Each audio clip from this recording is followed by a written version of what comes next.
পেটের সাথে এরকম করে ভর্তা, কারণ পাথর ঠান্ডা, ক্ষুধা পেট গরম হয়ে যায়, ঠান্ডা পাথর পেলে একটু মজা লাগে।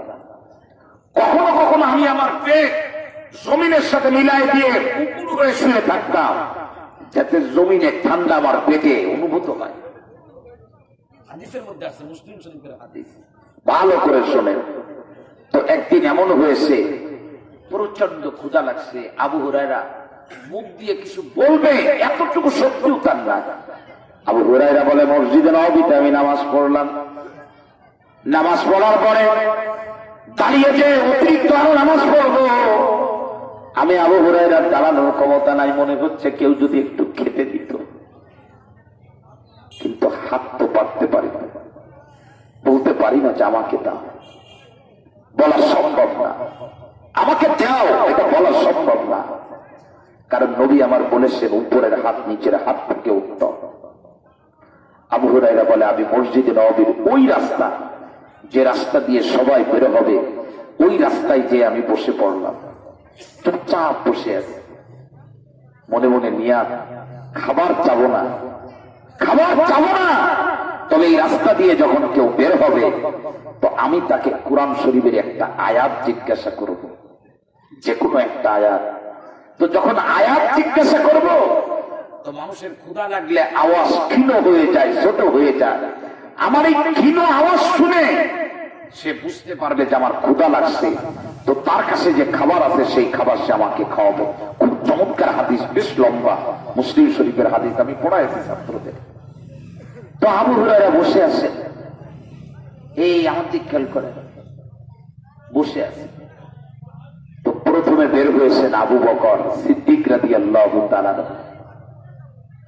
হযরত আবু হুরায়রা আবু বকরকে সালাম দিলেন, সালাম দিয়ে কোরআন শরীফের আয়াত জিজ্ঞাসা করলেন। যতটুকু প্রশ্ন করেছে আবু বকর উত্তর দিয়ে চলে গেলেন।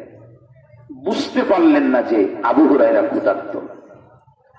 দ্বিতীয়বার বের হলেন হযরতে ওমর। কে বের হলেন বলেন?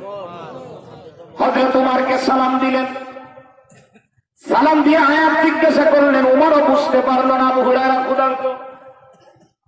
এরপরে তৃতীয় নম্বরে বের হলেন রাহমাতুল লিল আলামিন নবী রহমত জনাবে মুহাম্মদুর রাসূলুল্লাহ সাল্লাল্লাহু আলাইহি ওয়াসাল্লাম। হযরত আবু হুরায়রা বলেন, আমি শুধু বিশ্ব নবীকে সালাম দিলাম, আয়াত আর জিজ্ঞাসা করা লাগে নাই। নবীজির সালাম দেওয়ার সাথে সাথে মুস্কি হাসি দিয়ে বলতেছে ইলা হাঁটবে না। তার মানে নবী বুঝতে পারলেন আমার কি প্রয়োজন, আমি ক্ষুধার্ত। নবী আমারে বলল এইখানে বসে লাভ নাই, আমার সাথে আসো। আবু হুরায়রা বলেন, আমি নবীর সামনে উঠে চলা শুরু করলাম। মুসলিম শরীফের হাদিস, বিশ্ব নবী যে নিজের কামরার ভিতরে ঢুকলেন আর আয়েশাকে বলতেছে আমার সঙ্গে আবু হুরায়রা আসছে, তুমি যদি অনুমতি দাও আবু হুরায়রার ঘরে ঢুকতে বলবো। আয়েশা সিদ্দিকা রাদিয়াল্লাহু আনহা বলেন, আমার পক্ষ থেকে কোনো বাধা নাই, অনুমতি দেওয়া হলো, আপনি ঢুকতে বলেন আবু হুরায়রাকে। আবু হুরায়রা ঘরের ভিতরে ঢুকলো। নবী এবার হাত লাগতেছে না, তালাশ করতেছে না যে কোন খাবার আছে কিনা। তো আবু হুরায়রা বলতেছেন ফাওয়াজাদা লানা লাবানা, নবী আমার জন্য ঘরের ভিতরে একটা পেয়ালায় কিছু দুধ পেলেন, পেয়ালা। তো দুধটুকু পেয়ে এখানে কথা বলে কারা রাস্তায়, এই বাবা রাস্তায় যারা কথা বলো, কথা বলো না, আমার বাপ ভালো, কথা বলো না, একটু নিষেধ করেন তো একজন, যে ও যে বুঝতেছে না, ওরা রাগারাগি করা যাবে না, নরমালে বলবো, রাগ করা যাবে না, বাবা কথা বলবো না, বাবা আমার বাপ ভালো, এদিক খেয়াল করে। তো দুধ পেলেন পেয়ালা ভরা। তো আয়েশাকে জিজ্ঞাসা করলেন বিন আইনা হাযাল লাবান, এই দুধ কোথা থেকে আসছে? তো আয়েশা সিদ্দিকা রাদিয়াল্লাহু আনহা, লম্বা হাদিস ব্যাখ্যা করবো না, বলে যে অমুক আনসারী, অমুক আনসারী আপনার জন্য এটা হাদিয়া দিয়ে গেছে। হাদিয়া আর সৎকার মধ্যে পার্থক্য হলো, সৎকার জিনিস নবীজি খেতেন না, পুরাটাই দিয়ে দিতেন আসহাবে সুফফা মাদ্রাসায়। আর হাদিয়া হলে নবী নিজেও খেতেন আর আসহাবে সুফফা ওয়ালাদেরকেও খাওয়াতেন। তো এক পেয়ালা দুধ যে পেলেন, এই দুধটুকু কাকে দিবেন? কথা বলতে হবে। নিজে খাবেন আর আবু হুরায়রা খাওয়াবেন। বিশ্ব নবী বলে না না না, হযরত আবু হুরায়রাকে বলে আবু হুরায়রা এক পেয়ালা দুধ পেয়েছি, তুমি দ্রুত যাও আসহাবে সুফফার সব ছাত্রদের ডেকে আনো। বুঝাইতে পারি নাই মনে হয় কথা, বুঝছো যুবক? কাদেরকে ডাকতে বলেছে? এইবার হলো চমৎকার একটা কথা কিতাবের মধ্যে আসছে, হাদিসের কিতাবে। যখন আবু হুরায়রাকে বললো আসহাবে সুফফার সবাইকে ডেকে নিয়ে আসো, দুধ কতটুকু? ও কি একার হবে? আবু হুরায়রার একার হবে? আমাদের হবে একার? ডাকতে বলছে কাদেরকে? আপনি আর আমি যদি হতাম, বলতেন আসলে মোহতামিম হিসেবে তাস ছিঁড়ে গেছে, 3 কেজি গোস্ত, আমরা এসে 4-5 জন লোক, আরো 2 জনকে ডাকতে বলে, আমাদের হবে না? আমাদের হবে। আমরা যে পরিমাণে খাই তো না এই মনে বস্তা ভরি আমরা, কথা বুঝাইতে পারি না। তো আবু হুরায়রা তখন কি বললেন মনে মনে, এই কথাগুলো হাদিসের মধ্যে আছে। আবু হুরায়রা বলতেছেন তখন আমার মনে মনে, আবু হুরায়রা নিজে বলতেছেন প্রথমে যে আসহাবে সুফফা হলো তারা যারা হুম আদিয়াফুল ইসলাম, তারা হলো ইসলামের মেহমান, তাদেরকে সৎকার খাবার খাওয়ানো হতো এবং হাদিয়া খাবার তাদেরকে দেওয়া হতো। আবু হুরায়রা বলতেছে আমাকে যখন ডাকতে বললো তখন আমার খুব খারাপ লাগতেছিল মনে মনে, যে আমার একারই হবে না। আবার বলতেছে আসহাবে সুফফা সবাই ডেকে আনবে, তো না ওদের হবে না আমার হবে, সবার পেট খালি থাকবে। নবী এই কথাটা বুঝলো না যে একটু আমার দিলে তো আমার একটু শক্তি হতো, কিন্তু ডাকতে বলেছেন কি? আবু হুরায়রা বলতেছে আল্লাহ এবং আল্লাহর রাসূলের হুকুম না মানার আমার কোনো কি ছিল না, সুযোগ ছিল না। আমি ডাকতে চলেই গেলাম বাধ্য হয়ে, যদিও মন চাচ্ছিল না, কিন্তু হুকুম কার? মুসলমান যুবক, মন চাবে না নামাজ পড়তে, তারপরেও যদি সেজদা দিতে পারো, মন চাবে না মাদ্রাসায় আসতে, তারপরেও যদি আসতে পারো, মন চাবে না এই শীতের দিনে উযু করতে, তারপরেও যদি করতে পারো, বিশ্ব নবী বলেছে 2টা লাভ হবে। একটা হলো জিন্দেগির গুনাহ মাফ হবে, ইয়ামহুল্লাহু বিহিল খতায়া ওয়া ইয়ারফাউ বিহিদ দারাজাত। মনে যখন চাই না তখন যদি ইবাদত করো, গুনাহ মাফ হবে আর তোমার মর্যাদা বাড়তে থাকবে। কিন্তু আমাদের হইলো মন চাইলে ইবাদত করবো, মন না চাইলে। জুমার দিন মসজিদে কি পরিমাণ মুসল্লি হয় বাংলাদেশ, দেখলে মনে হয় যে কালকে সকালে মনে হয় বাংলাদেশ সৌদি আরবে, কি পরিমাণে মুসল্লি। আল্লাহু আকবার। মুয়াজ্জিন সাহেবের আগে এক চাচা দেড়াইতে 2 জায়নামাজ নিয়েছে, সামনের কাতারে বসে গেছে। এত পরিমাণে চাচার মুখ দিয়ে ধূমপানের গন্ধ বেরোচ্ছে, পুরো এলাকায় মনে হচ্ছে ঘিরাম ফুটতেছে। জুমার মুসাল্লি, জুমা মুসাল্লি, কে মুসাল্লি? কিন্তু ফজরের নামাজে ইমাম সাহেব দাঁড়ায় পিছনের দিকে তাকায়, কি ব্যাপার তাকান কেন? কি ইকামত দেওয়ার মতো কেউ পাওয়া যায় কি? ইকামত দেওয়ার লোক জুমার দিনে এত মুসাল্লি, আরে ফজরের নামাজে কেউ যায় না, আমি যাব। মন যেতে চায় না, তারপরেও আমি যাব। যেদিন জুমার দিনের মতো ফজরের নামাজেও বাংলাদেশে মুসাল্লি হবে, সেদিন করোনা ভাইরাস মরিয়ে শহীদ হয়ে যাবে।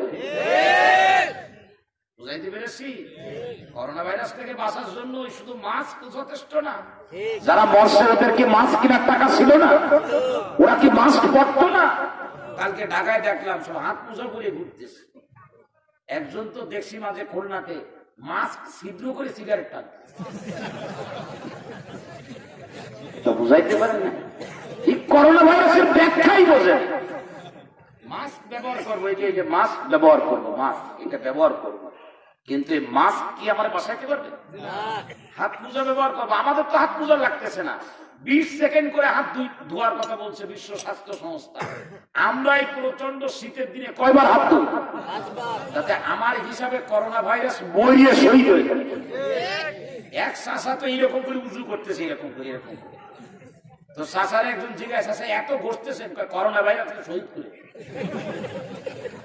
কথা বুঝাইতে পারি নাই মনে হয়, বুঝতেছেন না কথা আমার। এশার নামাজের আগে খেয়ে নেবো, ঈশার নামাজ পড়ে ঘুমায় যাব, রাত জাগবো না, ফজরের নামাজের জন্য আবার উঠে যাব। করোনা ভাইরাস তো দূরের কথা, ওর বাপও বাড়ির কাছে আসবে না। চুরি করে খাবো না, ডাকাতি করে খাবো না, ঠিক না বে ঠিক? জোরে বলেন। ইনশাআল্লাহ সুস্থ রাখবেন কে? জোরে বলেন, আরো জোরে বলেন কে? তারপরে কথা বলে যায়, যদি করোনা ভাইরাস আমার হয়, পৃথিবীর কেউ আমার রক্ষা করতে পারবে না। আমি যদি করোনা ভাইরাসে মরে যাই আর আমার ভিতরে যদি ঈমান আর আমলের পাওয়ারটা থাকে, আল্লাহর নবীর সহিহ হাদিস, নবীজি বলেছেন কিয়ামতের ময়দানে, যুদ্ধের ময়দানে যুদ্ধ করে ইসলামের জন্য যারা শহীদ হয়েছে, এই করোনা ভাইরাসে কোন মুসলমান ইমানদার যদি মারা যায়, আল্লাহ পাক পরকালে তাকে শহীদি মর্যাদা দান করে দিবি। বাঁচলেও সফল, মরলেও সফল, ঠিক না বে ঠিক? নবীর সাহাবী হযরত আবু হুরায়রা মনটা চাইলেও ডাকতে গেল, সবাই ডেকে আনছে। নবীজি এবার দুধের পেয়ালা আবু হুরায়রার হাতে দিলেন। সমস্ত আসহাবে সুফার এই ছাত্রগুলো মাত্র নবীদের রুমের মধ্যে পড় আখাজু মাজালিস এরকম জায়গা নিয়ে বসে গেছে। আল্লাহ নবী দুধের পেয়ালা দিয়ে বলবে, আবু হুরায়রা তুমি আগে খাও। কয় না, আগে মাদ্রাসার ছাত্রগুলারে খাওয়াও। আগে কারা খাবে? আর এখন বর্তমানে নিয়ম হলো আগে আমরা খাবো, তারপরে মাদ্রাসায় খাবে। খাইতে খাইতে সব খাওয়া হয়ে গেছি, অল্প কিছু তলানি রয়ে গেছে, তলের ভাত। হুজুররা ওয়াজ করছে মাদ্রাসায় দিলে অনেক সওয়াব হবে, এগুলা মাদ্রাসায় দিয়ে এটা তলানি। কথা বুঝাইতে পারি নাই মনে হয়। এ মুসলমান যারা কোরআন পড়বে, হাদিস পড়বে, ওরা চাবে না, কিন্তু ওদেরকে আমরা সব সময় খবর রাখবো, ঠিক না বে ঠিক? জোরে বলেন। আল্লাহু আকবার। হযরত আবু হুরায়রার হাতে দুধের পেয়ালা দিলেন। কতটুকু দুধ দিয়ে আমার নবী বললেন, আবু হুরায়রা তুমি আগে খেও না, ওরা সারাক্ষণ কোরআন শরীফ পড়ে, সুফা মাদ্রাসায় বসে, ওদের আগে দাও। আবু হুরায়রা বলে, আমি এক পাতা দিয়ে দেওয়া শুরু করে দিলাম। লম্বা হাদিস দিতে দিতে আমি শেষ পর্যন্ত চলে গেলাম। বিশ্বনবী আমার দিকে তাকায় বলতেছে, মুস্কি হেসে দিয়ে বলে, বাকাই তো আনা ওয়া আনতা। ও আবু হুরায়রা, আমি আর তুমি বাকি আছি, তাই না? আর তো কেউ বাকি নাই। হযরত আবু হুরায়রা বলে, কুলতু বালা ইয়া রাসূলুল্লাহ, হে আল্লাহর রাসূল, আপনি ঠিকই বলেছেন, আমি আর আপনি বাকি আছি, আর কেউ বাকি আছি? আর কেউ বাকি নাই, আমরা দুইজন বাকি আছি। বিশ্বনবী বললেন, ও তুমি বসো, ওয়াশরাবের পরে তুমি পান করো দুধ। হযরত আবু হুরায়রা বলে, আমি বসে এবার বিসমিল্লাহ বলে খাওয়া শুরু করলাম। সে টানতেছে কিন্তু শেষ হচ্ছে না। পেয়ালা নিচ দিয়ে দিকে পদ্মা নদীর সাথে যোগাযোগ হয়ে গেল। পেয়ালা তো এক পেয়ালা নাকি আর কোনো আছে? এই জন্য মাঝে মধ্যে একটা প্রবাদ বাক্য শুনতাম, এক থাল ক্ষীর ৭০,০০০ পীর। কত হাজার? মানে এক থাল ক্ষীর রান্না করছে এক লোক, খাওয়াইছে কতজন রে? ৭০,০০০। পীর যদি পীরের মতো হয় তো ক্ষীরে হাত দিলেও ক্ষীর বাড়ে, কমে না। কিন্তু আমরা তো এমন পীরের পীর, হাত দিলেও গেলে তো নষ্ট হয়ে যায়। কথা বুঝাই আসে না?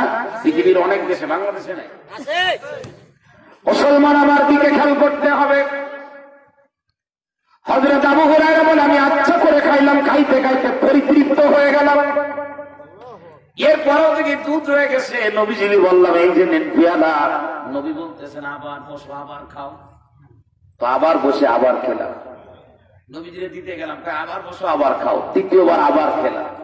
চতুর্থবার নবী বলতেছে, তুমি আরেকটু খাও। তো আবু হুরায়রা তখন বলতেছে, আল্লাহর কসম করে বলতেছি, আমার পেটের ভিতরে কোনো রাস্তাঘাট আর ফাঁকা নেই যে আমি দেবো সেই জায়গায়। এরপরেও দুধ রয়ে গেছে। কয় পেয়ালা দুধ?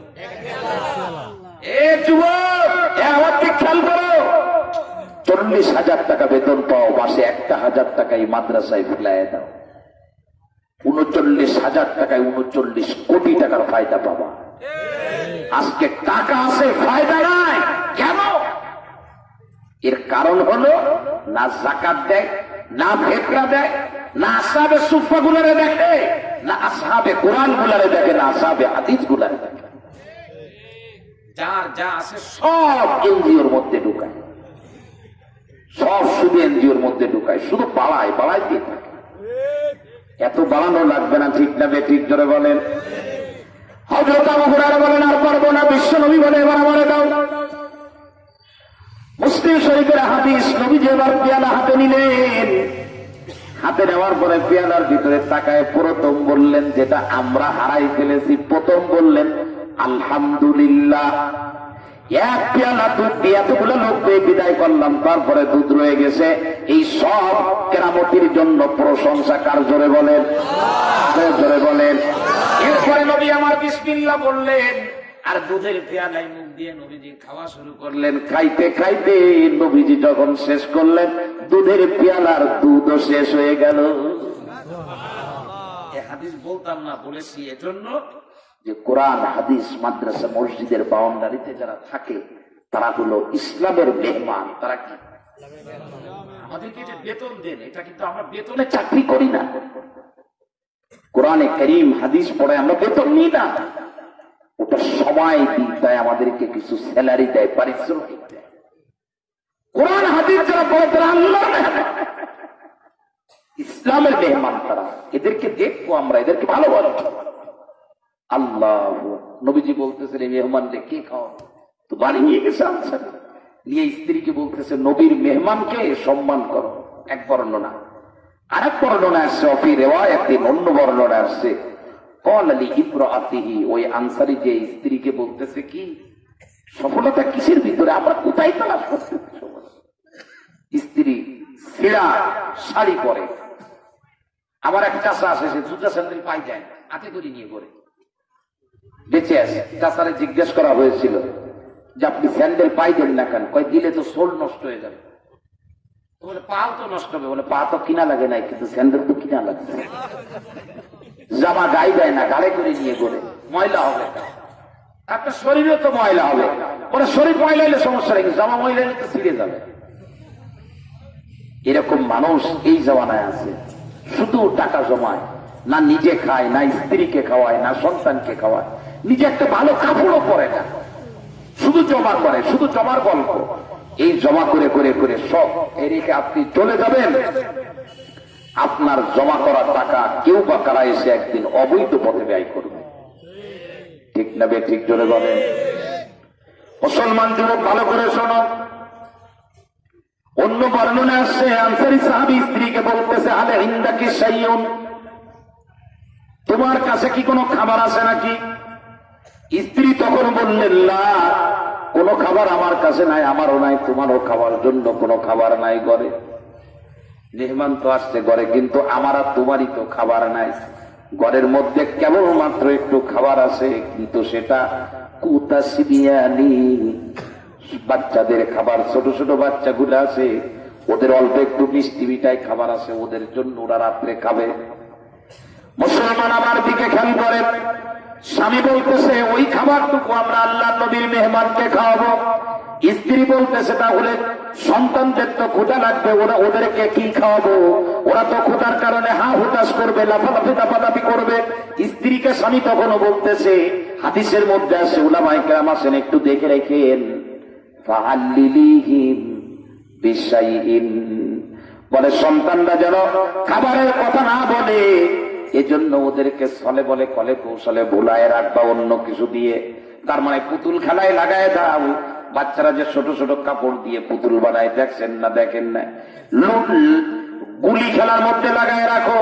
ঘরের ভিতরে আরো একটু যে বিভিন্ন খেলা আছে, এগুলার মধ্যে লাগায় রাখবা। বিভিন্ন জিনিস দিয়ে ওরে ভুলায় রাখবা, ও যেন খাবারের কথা না বলে। আল্লাহু আকবার। এই করতে করতে যখন রাত গভীর হবে, রাত গভীর হয়ে গেলে একটা সময় বাচ্চাগুলো বলে ফেলাবে, মা ঘুমাবো, খাবার দাও। ওয়াইজা আরাদুল আশা, যখন রাতের খাবার চাবে, খবরদার ওদেরকে তখন খাবার দিবা না, বলো ফানাবদিনিহিম, ওরা ঘুমাইতে চাবে না ক্ষুধার কারণে, মাথায় হাত দিয়ে আদর যত্ন করে ওই ক্ষুধা পেটে তুমি সন্তানকে তখন ঘুমায় দিবা। স্ত্রী এইভাবে করে সন্তানকে ঘুমায় দিল। বলো না কোন শরীফের হাদিস? আমি অসংখ্য হাদিস তোমাদেরকে দেখাইতে পারতাম আর শোনাইতে পারতাম, সময়ের কারণে পারলাম না রে মুসলমান। ভালো করে শোনেন, আল্লাহ যদি তৌফিক দেয় অন্য কোন সময় শোনাবো তাদের জীবনটা কেমন। আল্লাহ বাঁচাইলে অন্য সময় আবার দেখা হবে ইনশাআল্লাহ। একটা হাদিস আরো মুখস্থ করে রাখেন। মক্কাতে একজন সাহাবী ছিলেন, আলেমদের কাছ থেকে শুনবেন। সেই সাহাবীকে বলা হতো শিল্পপতি সাহাবী, তার নাম হলো হযরতে আব্দুর রহমান বিন আউফ। বিশাল বড় ব্যবসায়ী সাহাবী ছিলেন। হাফসার বাজার থেকে মাল এনে মক্কায় বিক্রি করতেন, আরব দেশের মাল নিয়ে হাফসার বাজারে বিক্রি করতেন। কিন্তু লা ইলাহা ইল্লাল্লাহ মুহাম্মাদুর রাসূলুল্লাহ সাল্লাল্লাহু আলাইহি ওয়াসাল্লাম পড়ার কারণে, কালেমার ঘোষণা দেওয়ার কারণে মক্কা থেকে বের করে দেওয়া হয়েছে। সম্পদ আনতে পারে নাই, কিছুই আনতে পারে না, খালি হাতে চলে আসছে মসজিদে নববীতে। আল্লাহর নবী আব্দুর রহমান বিন আউফকে দেখে নবী নিজেও ভেঙে পড়েছিলেন। এতটা জীর্ণ শীর্ণ অবস্থা আব্দুর রহমান বিন আউফ আসছে। নবীজি ঘোষণা দিলেন, মসজিদে নববীতে কেউ আসো, তোমার এই ভাইটাকে নিজের ভাই হিসাবে বাড়িতে নিয়ে যাবা। একজন হাত উঁচু করে বলে আমি আসি। তিনি হলেন একজন আনসারী সাহাবী, যার নাম হলো হযরত সাদ বিন রবি রাদিয়াল্লাহু তাআলা আনহু। সাদ বিন রবির হাত ধরলেন নবীজি, আর এইদিকে আব্দুর রহমান বিন আউফের হাত ধরলেন। হাত ধরার পর স্বামী স্ত্রীর হাত যেমন ধরায় যায় মসজিদে নববীতে, ধরায় দিয়ে আল্লাহু আকবার। নবী বলতেছেন, সাদ বিন রবি, তোমার আপন ভাই হলে সে যেমন সম্পদ পেত, আপন ভাইকে যেমন ভালোবাসতে, এই মহাজেরকে নিয়ে যাও, তুমি তোমার বাড়িতে তুমি যা খাওয়াবে তোমার ভাইকে তুমি তাই খাওয়াবে, তুমি যেখানে ঘুমাবে তারেও ঘুমাইতে দেবে। আব্দুর রহমান বিন আউফকে বাড়ি নিয়ে গেছে। বুখারী শরীফের লম্বা হাদিস, আল্লাহু আকবার। যাওয়ার পরে বলতেছে, ইন্নী আকসারুল আনসারি মালা, বলে ও আব্দুর রহমান বিন আউফ, তুমি ভয় পেও না, আল্লাহর মেহেরবানিতে মদিনাতে যত আনসারীর সম্পদ আছে তাদের মধ্যে আমি হলাম সব থেকে বেশি সম্পদের মালিক। এই কথা বলার পরে, খেয়াল করেন, এই কথা বলার পরে সাদ বিন রবি আব্দুর রহমান বিন আউফকে নিয়ে খেজুরের বাগানে গেল। বাগান মাপ দিয়ে মাঝখানে খুঁটা কাটছে। গাড়ার পরে বলতেছে, পুরা খেজুর বাগানের মালিক এতদিন আমি ছিলাম, এখন আমার একজন ভাই হয়েছে যার নাম হলো আব্দুর রহমান বিন আউফ। অর্ধেকের মালিক সে আর আমি হলাম অর্ধেকের মালিক। জমি মাপ দিয়ে দিয়ে ফুটা মেরে দিল। এমন কি বললো, ওয়ালি ইমরাতান, আমার দুইজন বিবি আছে, এই দুইজন বিবির ভিতরে ফানজুর, তুমি দেখো কোন বিবিটা তোমার ভালো লাগে। আমার দুই বিবির মধ্যে যে বিবি তোমার চোখে ভালো লাগবে আমি তারে তালাক দিয়ে দেব। উতাল্লিকুহা ফাইজা ইনকাদাত ইদ্দাতুহা, যখন তালাক দেওয়ার পরে তার পিরিয়ড শেষ হবে, ইদ্দাত শেষ হবে, তখন তুমি তাকে বিবাহ করে নেবে। হযরত আব্দুর রহমান বিন আউফ চোখের পানি ছেড়ে দিয়ে, লম্বা হাদিসের মধ্যে আসছে, চোখের পানি ছেড়ে দিয়ে কাঁদে আর বলে, তুমি শুনে রাখো, মক্কা থেকে মদিনা আমি বিবাহ করতে আর সম্পদ দখল করতে আসি না, ইসলামের জন্য আসছি। বরং তুমি যে আমাকে খাইতে দিচ্ছ আর থাকতে দিচ্ছ, আমি এইটা ফ্রিতে নিতে চাই না। তোমার কাজ করে আমি খাইতে চাই, কাজ করে তোমার বাড়ি থাকতে চাই। আমি যেহেতু মক্কার একজন বড় ব্যবসায়ী, তুমি মদিনার বাজারের রাস্তা আমারে দেখায় দাও, তোমার গাছের খেজুর পেড়ে পেড়ে আমি মদিনার বাজারে বিক্রি করে দেব, তোমার কোনো কাজের লোক দেওয়া লাগবে না। হযরত সাদ বিন রবি বলেন, আব্দুর রহমান বিন হাতের ভিতরে, আব্দুর রহমান বিন আউফের হাতের ভিতরে এতটা এতটা এতটা বরকত আল্লাহ পাক দিয়েছিলেন, বলে মদিনার বাজারে যে খেজুর বিক্রি করলে আমার 10 টাকা 5 টাকা লাভ হইতো, আব্দুর রহমান বিন আউফ বিক্রি করলে আবার 10,000 টাকা লাভ হয়ে যেত। সাদ বিন রবি বলতেছে, আব্দুর রহমান বিন আউফ মাটি ধরে উঁচু করলে যেন কেমন যেন স্বর্ণ হয়ে যেত। আল্লাহ, তাদের জীবনটা কত ভালো ছিল। আর আজকে আমরা সব সফলতার জন্য কোন রাস্তা আমরা খুঁজে নিয়েছি আল্লাহ জানে। আমাদের নিয়তি হয়ে গেছে যে মেরে ধরে কেটে ধরে ইসলাম যদি দুনিয়াতে দাফন করে দেওয়া লাগে, দুনিয়ায় বাড়বো, দুনিয়া বাড়াবো, এতে শান্তি নাই ভাই, শান্তি নাই, কোন শান্তি নাই। তো এখন স্ত্রীকে বললো বাচ্চাদেরকে ঘুমাই দিতে, স্ত্রী দিল। এখন খাবার তো অল্প। স্ত্রী বলে কি, যে এই খাবার যখন তুমি মেহমানকে দিবা, তো আমি আর তুমি না খেলে তো মেহমান খাবে না, তো এতটুকু খাবার যদি আমরা 3 জন মধ্যে ভাগ করে ফেলি, তাহলে তো মেহমান ক্ষুধার্ত থাকবে। কিয়ামতের ময়দানে আল্লাহ যদি প্রশ্ন করে, কি জবাব দিবা তুমি? সুতরাং তুমিও খাবে না, আমিও খাবো না, কি করা যায়? তো স্বামী তখন বলতেছে, যখন ইজা দাখালা যায়ফুনা, মেহমান যখন খাবারের কাছে আসবে, তো তুমি রাতের আধার দূর করার জন্য যে বাতি জ্বলবে, লম্ব হারিকেন, পাতবি ইসরাজ, এটাকে তুমি নিভায়ে দিবা, ঠিক করার বাহানা করে নিভায়ে দিবা। আরে বুখারী মুসলিমের হাদিস, নিভায় দেওয়ার পরে ইচ্ছা করে আর জ্বালাবা না। যখন বাতি নিভে যাবে, অন্ধকার নামবে, আমি তখন ওয়ারিহি আন্না নাকুলু, আমি হাত নাড়াচাড়া করে মুখ নাড়াচাড়া করে মেহমানকে বুঝাবো যে আমিও খাইতেছি, কিন্তু আমিও হাত দেব না, তুমিও হাত দিবা না, পুরা খাবারটা মেহমানকে খাওয়াবো। তাহলে কিয়ামতের ময়দানে আমরা জবাবদিহিতা থেকে বেঁচে যাব। কথা বুঝে আসছে আমার? কি করে বুঝাবো কথা? আল্লাহ আল্লাহ আপনাদেরকে বুঝার তৌফিক দান। আপনার সফলতা ব্যাংকে টাকা জমা করার মধ্যে পেয়েছে। আমাদের একজন সাবেক রাষ্ট্রপতি মারা গেলেন, নাম বলবো না, সুইস ব্যাংকে তার টাকা। উত্তরবঙ্গে এক একটা বিলের মালিক তিনি, বিল হাওয়ার মালিক তিনি। দুনিয়া থেকে চলে গেলেন, কয় টাকা সাথে করে নিয়ে? সুইজারল্যান্ডের ব্যাংকের টাকা সেখানেই আছে। কত মানুষ মারা যায়। আকিশ গুরু যশোরে, উনার ভাই করোনা আক্রান্ত হয়ে মারা গেল, টাকার অভাব না, কিন্তু নিয়ে গেছে কত? গেছে ওইটুকু যেটুকু দিয়ে গেছে। বুঝতে হবে, হৃদয়ে ঢুকাইতে হবে এই কথাগুলা।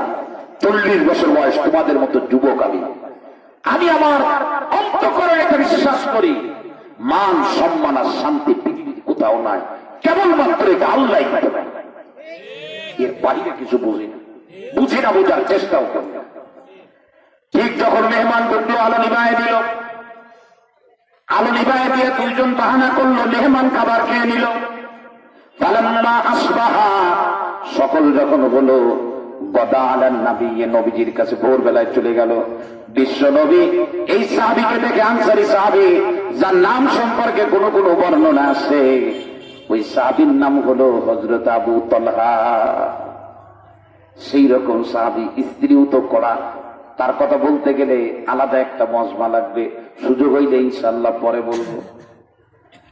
রাত্রে এমন করে খানা খাওয়ায় নবীজির সামনে যখন গেল, বিশ্ব নবী আবু তালহারে দেখে কি বলেছিল?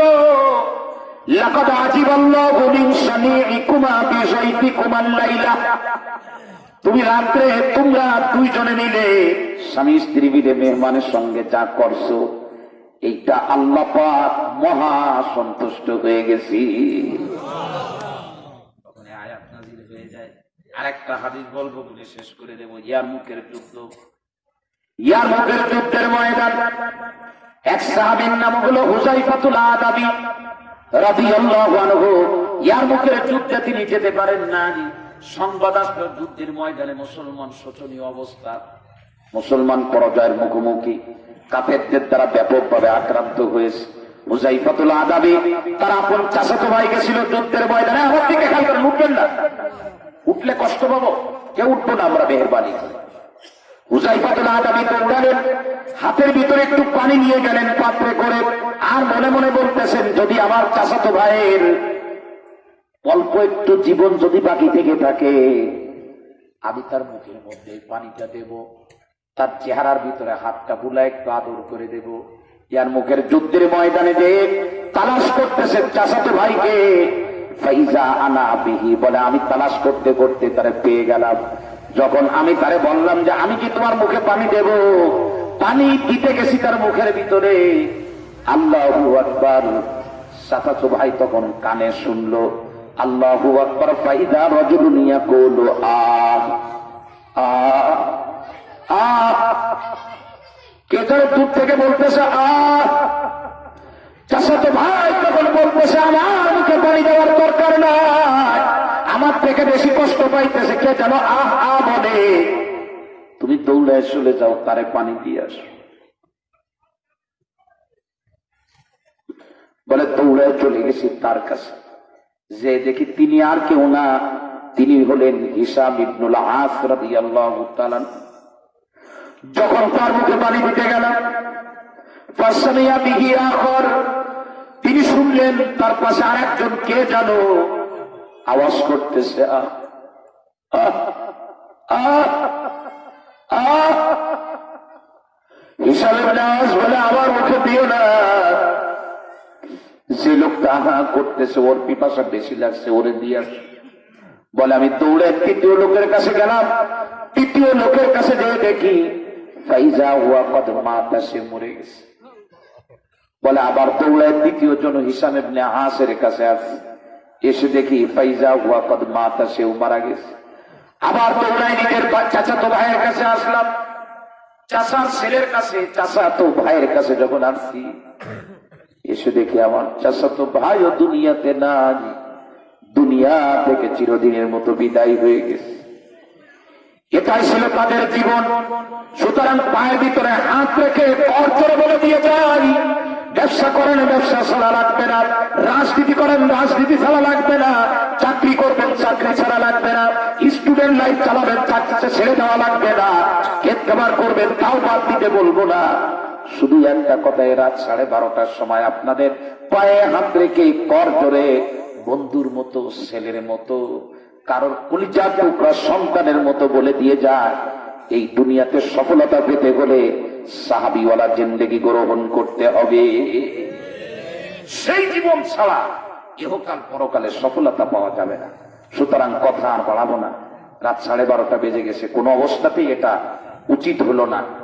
তারপরেও প্রশাসনের ভাইদেরকে ধন্যবাদ জানাই, রাজনৈতিক নেতা যারা আছেন, চেয়ারম্যান, মেম্বার, এলাকার সকলকে প্রতি কৃতজ্ঞতা জানাই যে আপনারা একটু ভালোবাসা দেখানোর কারণে আমরা সুযোগ পেয়েছি, বেশ লম্বা সময় আমরা কথা বলেছি। আল্লাহ তাআলা এর যে জাযা হয় আপনাদেরকে তার পুরাটাই আল্লাহ তাআলা দান করেন। আপনারা যারা এই দীর্ঘ রাত পর্যন্ত বসলেন, আপনাদেরকে